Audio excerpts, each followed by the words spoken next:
The story begins by showing a group of Yakuza gathering at a bar in Japan, where the boss happens to be getting a tattoo by an old tattoo master, whose method still uses the traditional way. So this makes the boss wince in pain and scold the old man repeatedly. What did you just say, old man? No, you didn't just disrespect me, did you? Not long after, one of his subordinates brings an envelope containing black sand, which immediately terrifies the old man, because 1 year ago he experienced the exact same thing. There was an envelope with black sand and Yakuza members laughing, exactly like they are doing now. What the old man fears isn't the envelope, but what will appear next, which is a ninja. This statement actually makes these executioners laugh even harder.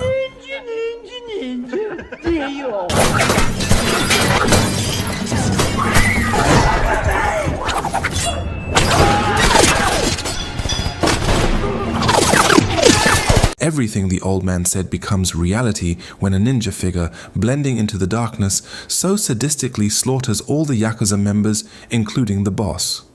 At that same moment, the old man feels amazed, yet terrified, because the myth about the existence of ninjas, except for Naruto, is real and not just a mere fairy tale.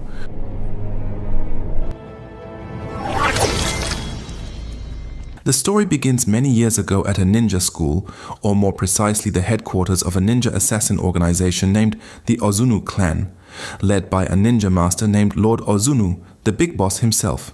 For dozens of years, this group has committed various criminal acts and crimes against humanity. One of them is kidnapping small children to be turned into students and future killers. Out of the many children kidnapped, there is one new arrival named Raizo, who is our main character. While dinner is taking place, the master shows off one of the advantages of the training in this clan, which is a self-healing technique or a sort of healing factor that allows the user to recover from wounds in a very short time. This is a power. Especially toward Raizo, who receives special attention compared to the other students, who knows what the reason is, but what is meant by more attention here isn't something pleasant, because the torture and punishment Raizo gets are far harsher and far more painful compared to the other children. For example, Raizo receives special training to walk on the floor without producing a creaking sound, or he must be able to move in silence and quietness. Because Raizo is still small and cannot yet control his body, he repeatedly makes mistakes until the master has to beat the soles of his feet until they are bloody. Among the many students, there is one little girl named Kiriko who seems to care for Raizo while he is holding back his pain. She treats Raizo's wounds so the pain diminishes, making that moment an important moment, the beginning of the closeness between the two of them. Several years later, Raizo and the other children have grown into teenagers, where currently Raizo is dueling with one arrogant student named Takeshi, who is ambitious to defeat him and simultaneously wants to seek attention from his teacher. When Raizo is cheated until he is injured on the head, the teacher, instead of motivating him or soothing the wound, actually adds to the pain by showing a technique to twist the solar plexus so Raizo can control his own pain.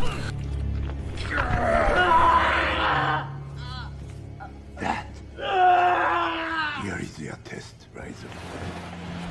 Very good, Raizo. The following year, Raizo returns to being the only student receiving special training, specifically sharpening the 5 senses by blindfolding his eyes for a full year, so that out of many students, only Raizo manages to reach a certain level in this world.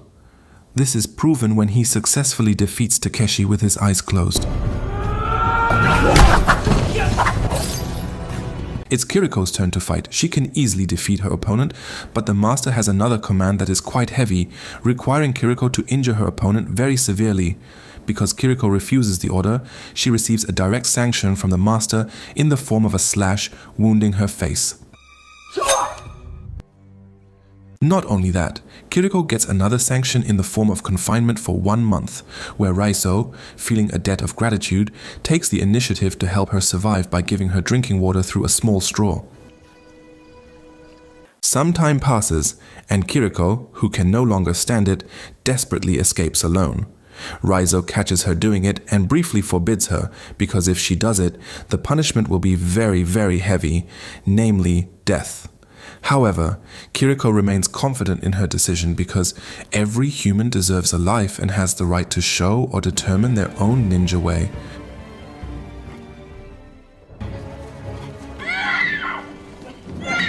What Raizo feared happens. Kiriko is successfully caught and will receive punishment in the form of a direct stab to her heart. This opportunity is given to that arrogant student Takeshi, so Raizo, witnessing it, becomes increasingly sickened, angry and vengeful toward these ninjas who are definitely not from Konoha. 7 years pass, and now Raizo is an adult, and his face looks exactly like the main character in the Korean TV drama series titled Full House, which was trendy back in the day. And indeed, he is that guy. For the first time, Raizo gets the chance to make his debut, specifically a job to kill a target whose characteristic is wearing a gold watch. Without a single shred of hesitation, Raizo goes straight to the field to do it. Success in completing his first job, Raizo is asked to do one more task to prove that he is a true Ozunu, which is to kill a female student who tried to escape, exactly like what Kiriko once did. So when that bitter memory surfaces again, the anger within Raizo instantly appears.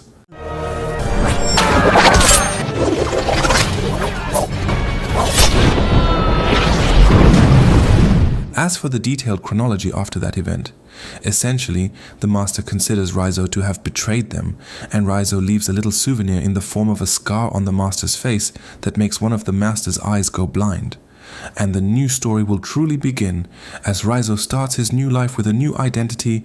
This is Chibi Maruko-chan. No, wait. This is Ninja Assassin. Switching to Berlin, we are introduced to a Europol agent named Mika, who is giving a report about the discovery of a government fund flow believed to be used to finance an assassin organization from Asia, which is none other than the Ozunu Clan. Ryan, her partner who always gives the benefit of the doubt to the government, doesn't quite believe the information, because it's impossible for the government to use public funds for something unimportant, or something for personal interest, or lining their own pockets. It's impossible for officials to do that. That is very, very, very impossible to happen, right? Russian Prime Minister Zhukov. The day before the assassination. 2 days later, Ryan turns out to care about Mika's investigation and has even obtained some information regarding this case. 2 years ago, there was also a Russian intelligence agent who had already investigated this case. It is indeed true that several government officials from various countries are known to often use the services of the Ozunu Clan to resolve problems, such as finishing off political rivals, hurting honest officials, and so on. So, if Mika wants to continue this investigation, she can go to Russia to meet the wife of the agent who died 2 years ago. I'm Mika Coretti with Europol. Without wasting time, Mika immediately meets the wife of the late agent, where the wife explains that 1 year after her husband conducted investigations into this case, he became someone who was paranoid. So paranoid he installed so many floodlights and CCTV cameras as if afraid of something in the darkness. And sure enough, on the night of his death, all the lights suddenly went out, but the CCTV camera was still active and managed to record a little of what happened that night. When Mika checks it, it turns out there is Raizo's face fighting with something that isn't caught on camera, whether he is the perpetrator or fighting the perpetrator. However, Mika believes that Raizo is the key to uncovering this case. Back to Raizo with his new life in the city. He happens to be at a laundromat right when a Japanese woman asks for his help. Thanks to years of training, Raizo possesses instincts that are very, very sharp, enough to realize that the woman in front of him right now is a ninja sent to kill him. Raizo lives in a regular apartment. Every time he comes home from outside, Raizo definitely always checks his personal items to ensure no one has entered his living space. And it's time for his training schedule. Raizo occasionally remembers the master's words regarding the way of life of a ninja, that pain is weakness, and the only way to overcome it is to control the pain itself.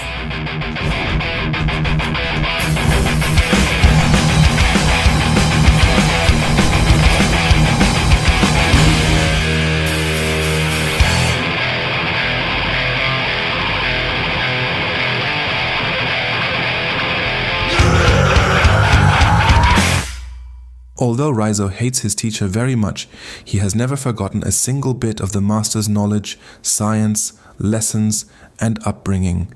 That is what keeps him alive until now.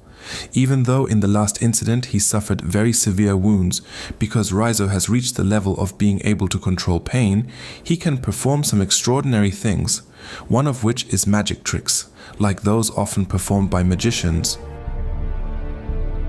Not only that, Raizo has a favorite weapon called the kusarigama, or a type of weapon consisting of a chain and a small sharp blade.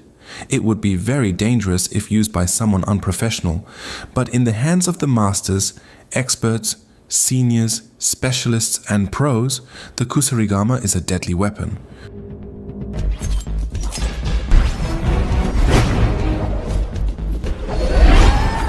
Raizo actually has many opportunities to go as far away as possible or hide in a safe, remote place rather than being in the city and open places like this. But the shadow of the heartbreak from losing Kiriko still remains in his memory. After being kidnapped from his family, only Kiriko was Raizo's hope for having someone who genuinely cared about him, but the master just killed her just like that. So now, at this moment, Raizo's goal is to take revenge on the master and his clan by cooperating with Mika, who happens to be investigating the Ozunu Clan. Back to Mika, who is in her office. She receives a visit from a government envoy who apparently, or seems to, start suspecting the investigation she is conducting. Mika immediately meets Ryan to tell him that their suspicions all this time are likely true, because it is impossible for the government to send someone to meet her just to confirm this investigation. So Ryan, who starts to worry about Mika's safety, tells her to immediately leave this city and go find a safe place for a while. Arriving at her housing complex, Mika is told by a neighbor about a power outage that happened suddenly, so Mika becomes very worried because, from the results of her investigation, the initial characteristics of the appearance of assassin ninjas are always marked by the paralysis of lighting. When she gets inside her room, how shocked Mika is to find an envelope containing black sand.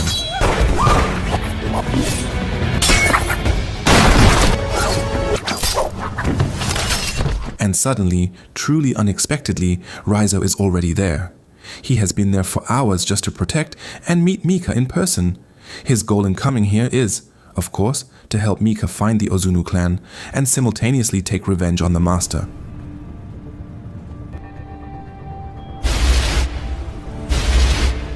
The two of them stop at a supermarket to change their appearance to reduce the risk of being caught. Mika, being foolish, actually contacts Ryan to tell him that she is currently with Raizo, so Ryan immediately provides a location for them to meet. He wants Ozunu, but he needs... Arriving at the meeting location, Raizo, who has strong instincts, can immediately realize Ryan's intention to arrest him and...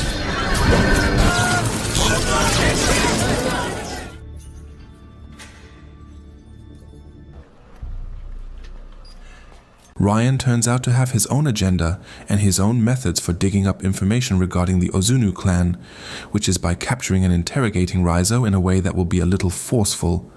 Located in an empty building with his hands and feet chained, complete with floodlights so Raizo cannot escape into the darkness, Ryan is sure his way will be more effective to solve this case. Feeling sorry seeing Raizo, Mika meets him to secretly give him a drink. There, Raizo warns Mika that the location they are in right now is too open and too easy for the ninjas to track, so Mika quickly meets Ryan to warn him that currently they are all in danger. But Ryan, confident with his tactical team, ignores the warning.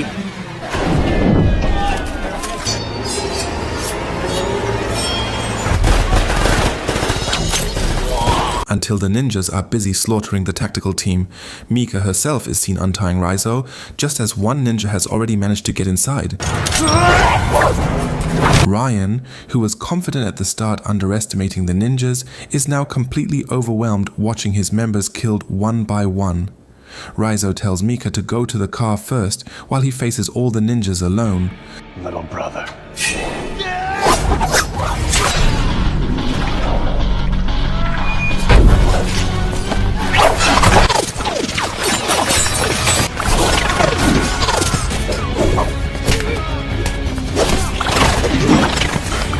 Mika herself is seen already in the car, waiting for Raizo's appearance while she is anxious, Suddenly,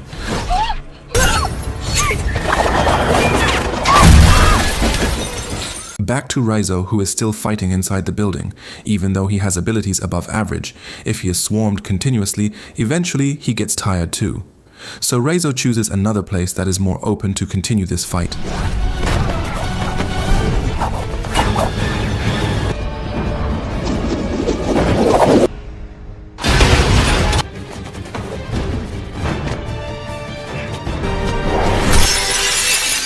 If previously they were used to fighting indoors full of dark corners, now these assassin ninjas must accustom themselves to the middle of the road. Because Raizo is already too exhausted, finally he gets careless when his stomach gets slashed by a sword. When Takeshi is about to finish him, and suddenly...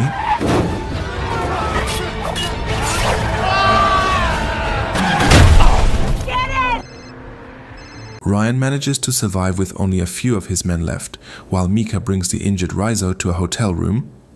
There, Mika and Ryan agree to intentionally let Raizo be captured by the ninjas, but of course, there is a plan behind it, namely inserting a tracking device into Raizo's body so they can know where the Ozunu Clan headquarters is located.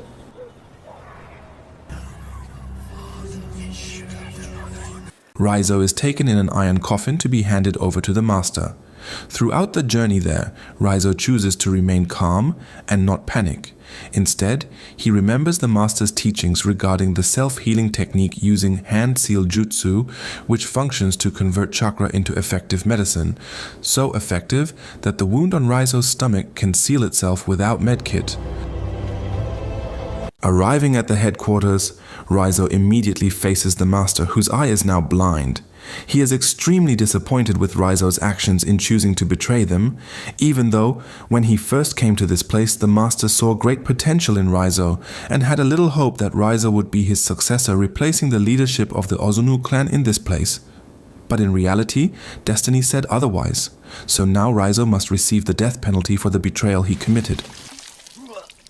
Witnessed by Takeshi and the students, the master doesn't immediately kill Raizo, but wants the satisfaction of torturing him first using the same technique, the solar plexus twisting move.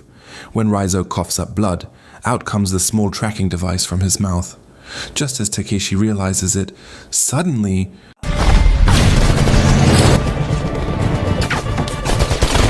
Even though these ninjas can appear and disappear in the darkness, when faced with military troops and heavy weapons, they are still overwhelmed and cannot dodge the bullets being fired. Meanwhile, Raizo, whose bonds have been released, chooses to enter alone to find Takeshi and the master to avenge Kiriko. With two swords in hand, Raizo must face Takeshi and his 4 subordinates. This moment is truly adrenaline pumping because the fight is done at close range with weapons flying everywhere.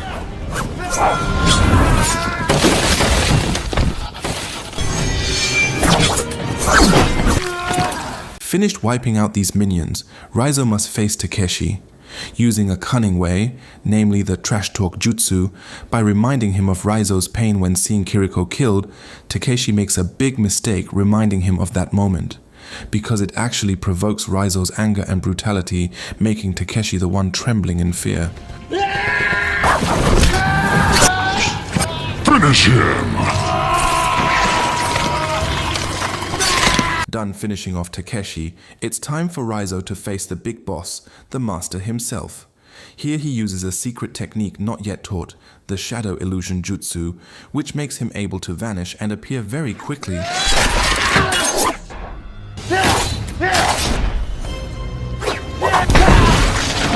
Raizo is attacked repeatedly, bloody, truly beaten to a pulp by the master who moves far too fast.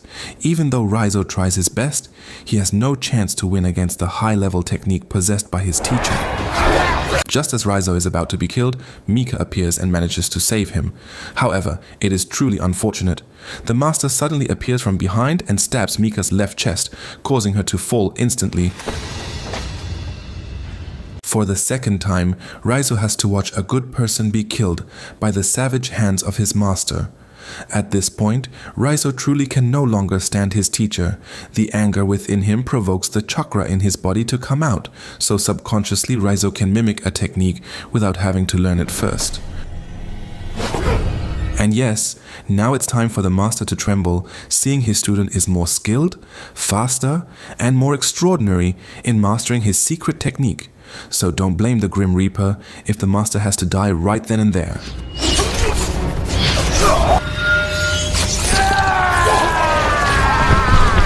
Unexpectedly, Mika turns out to be still alive thanks to a birth defect she has, namely the position of her heart being on the right side. After everything is finished, it is now time for Raizo to retire from the ninja world and enter the K-pop world to star in several Korean drama series to entertain K-poppers around the world.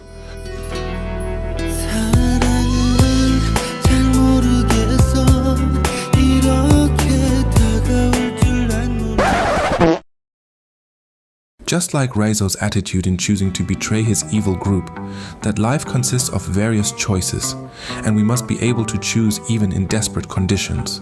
Remember, there are only two choices to win at life: courage and sincerity. If you're not brave, be sincere in accepting it. If you're not sincere, be brave enough to change it. I am Jack, representing the board of directors on duty. Thank you, and see you in the next video. Adios.